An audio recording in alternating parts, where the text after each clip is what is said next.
Hello students, स्वागत है आपका। बच्चों, आज हम करने वाले हैं क्लास 7 का एक चैप्टर जिसका नाम है एन एलियन हैंड।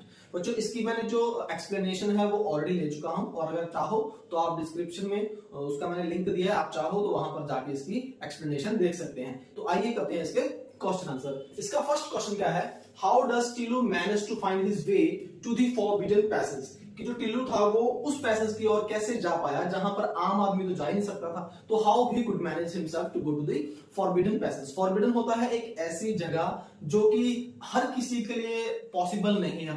जैसे हम कहते हैं ना, कई रास्ते प्रोहिबिटेड होते हैं, जहां पर जाना मना होता है, तो उसको बोलते हैं फॉरबिडन पैसेज, कि वहां पर कोई भी आम आदमी नहीं जा सकता, ओनली स्पेसिफाइड पर्सन ही वहां पर जा सकते हैं। तो इसका आंसर क्या है, कैसे जा पाया। He stole means चुराया उसने, steal, stole, the third form, and here it is second form. Tillu stole his father's security card. Tillu ने क्या चुराया, अपने पापा का सिक्योरिटी कार्ड चुराया। When he was enjoying siesta, siesta होता है दोपहर की नींद, जब हम दोपहर में कई बार सो जाते हैं एंजॉय के लिए। जब वो घर पर दोपहर की नींद के लिए सो रहे थे, तब टिल्लू ने अपने पापा का सिक्योरिटी कार्ड चुराया। Evading his mother's watchful eyes, Tillu made his way to the forbidden passage. Means अपनी मां से नजरें चुराते हुए। इवेडिंग क्या होता है, जब आप कोई चीज नजरें चुरा के करते हो, किसी की कोई को मुझे देख ना ले, उस सिचुएशन को हम इवेडिंग बोलते हैं। तो evading his mother's watchful eyes, वो अपने आप को इतना जो है ना मैनेज कर पाता है कि वो वहां से खिसक ले, ऐसा ही बोलेंगे। सेकंड है, what did Tillu hope to see. देखिए होप होता है कि उसे क्या था कि वो फॉरबिडन पैसेज अगर पार कर लेता है, उस सरफेस तक पहुंच जाता है, तो वहां जाकर उसको क्या मिलेगा, क्या वो वहां पर जाके देखेगा।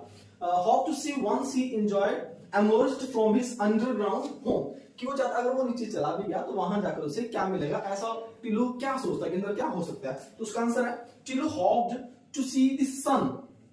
उसे लगता है कि अंदर सन होगा, यानी कि सूर्य होगा अगर वहां पर दिन है, तो इफ इट इज डे। और अगर वहां पर क्या है, रात है, if it is night then there will be stars. तो वो सोचता है कि अगर वहां पर दिन होगा तो सूरज देखने को मिलेगा, और अगर वहां पर रात होगी तो उसे स्टार्स यानी कि तारे देखने को मिलेंगे, लेकिन ऐसा कुछ था नहीं। Then Why did Tillu's father advise him not to try to reach the surface of the planet? कि जो टिल्लू की फादर है, वो टिल्लू को वहां जाने के लिए क्यों रोकते हैं कि आपको उस तरफ नहीं जाना चाहिए। What were the reason? देखिए फर्स्ट रीजन था, Tillu father advised not to him go to the surface of the planet because the air is too thin to breathe. जो वहां की एयर थी बहुत ज्यादा थिन थी। देखिए ये चीज होती है TOO2 और ये 2, इसको ये नेगेटिव सेंटेंस बन जाता होता है ये वाला। कभी देखिए यहाँ पर 2 और 2 आपको मिल जाए, ये वाला 2 और 2, तो ये नेगेटिव बनता है कि वहां पर की एयर जो है वो इतनी टाइट थी कि वहां पर कोई नहीं जा सकता।